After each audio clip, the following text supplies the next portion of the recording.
നമസ്കാരം. ഇന്ത്യയും ഫ്രാൻസും തമ്മിലുള്ള സൗഹൃദം പുതിയ ഉയരങ്ങളിലേക്ക് എത്തുകയാണ്. ഇരു രാജ്യങ്ങളും തമ്മിലുള്ള ശക്തമായ പങ്കാളിത്തത്തെ പ്രത്യേക തന്ത്രപരമായ ബന്ധം എന്ന് ഇന്ത്യ വിശേഷിപ്പിച്ചിരിക്കുന്നു. ഇത് ഇരു രാജ്യങ്ങൾക്കും പുതിയതും ശക്തവുമായ ഒരു ഘട്ടത്തിലേക്കുള്ള തുടക്കത്തെയാണ് സൂചിപ്പിക്കുന്നത്.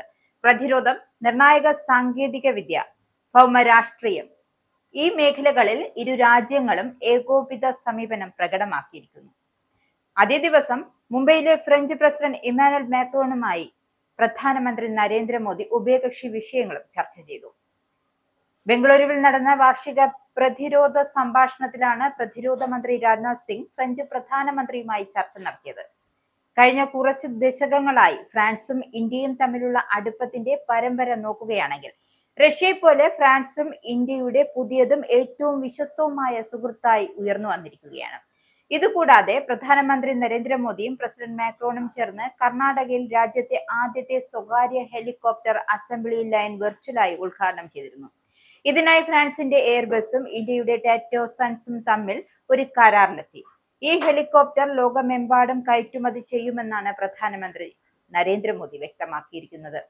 ഫ്രഞ്ച് പ്രതിരോധ മന്ത്രി കാതറിൻ ബാൻഡറുമായുള്ള വാർഷിക സംഭാഷണത്തിൽ പ്രതിരോധ മന്ത്രി രാജ്നാഥ് സിംഗ് റാഫേൽ യുദ്ധവിമാനത്തിന്റെയും 5ാം തലമുറ സ്റ്റെൽത്ത് യുദ്ധവിമാന എഞ്ചിന്റെയും പകുതി ഘടകങ്ങൾക്ക് മേക്ക് ഇൻ ഇന്ത്യയുടെ കീഴിൽ നിർമ്മിക്കുന്നതിനെ കുറിച്ചും സംസാരിച്ചിരുന്നു. ഫ്രാൻസും ഇന്ത്യയും തമ്മിലുള്ള പുതിയ സഹകരണം പ്രധാനമന്ത്രി മോദിയും പ്രസിഡന്റ് മാക്രോണും കൈമാറിയ സന്ദേശങ്ങളിൽ പ്രകടമായിരുന്നു. ഇരു നേതാക്കളും പരസ്പരം പ്രിയ സുഹൃത്തുക്കൾ എന്ന് അഭിസംബോധന ചെയ്യുകയും ഇത് അവരുടെ ബന്ധത്തിന്റെ ഊഷ്മളതയെ പ്രതിഫലിപ്പിക്കുകയായിരുന്നു. ഇന്ത്യയും ഫ്രാൻസും തമ്മിലുള്ള ബന്ധത്തിന് അതിരുകളില്ല എന്ന് പ്രധാനമന്ത്രി നരേന്ദ്രമോദി പറഞ്ഞു വെക്കുമ്പോൾ ഇന്നത്തെ പ്രക്ഷുബ്ധമായ ലോകത്ത് ഈ ഒരു പങ്കാളിത്തം ആഗോള സ്ഥിരതയ്ക്കാണ് ഉറപ്പുവരുത്തുന്നത്, അല്ലെങ്കിൽ ആഗോള സ്ഥിരതയാണ് ഉറപ്പുവരുത്തി കാണിക്കുന്നത്. തീവ്രവാദ വിഷയങ്ങളിൽ ഇന്ത്യക്കൊപ്പം പൂർണ്ണമായി നിലകൊള്ളുന്നു എന്നൊരു സന്ദേശം കൂടി ഫ്രാൻസ് നൽകുന്നുണ്ട്. സംയുക്ത പ്രസ്താവനയിൽ അതായത് പകൽഗാം ആക്രമണത്തെയും ചെങ്കോട്ടയ്ക്ക് സമീപമുണ്ടായ സ്ഫോടനത്തെയും മാക്രോൺ അപലപിക്കുകയും തീവ്രവാദത്തിനെതിരായ ഇന്ത്യയുടെ പോരാട്ടത്തെ പിന്തുണയ്ക്കുകയും ചെയ്തിരുന്നു.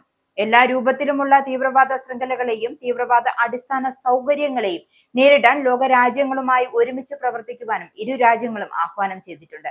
മുംബൈയിലെത്തിയ ഉടൻ തന്നെ ഇമ്മാനുവൽ മാക്രോൺ തീവ്രവാദത്തിനെതിരായ ഫ്രാൻസിന്റെ നിലപാട് വ്യക്തമായിരുന്നു. ഇതോടെ തീവ്രവാദത്തിനെതിരായ ഇന്ത്യയുടെയും ഫ്രാൻസിന്റെയും നിലപാട് ഒന്നാണ് എന്ന കാര്യം കൂടിയാണ് പുറത്തു വന്നിരിക്കുന്നത്.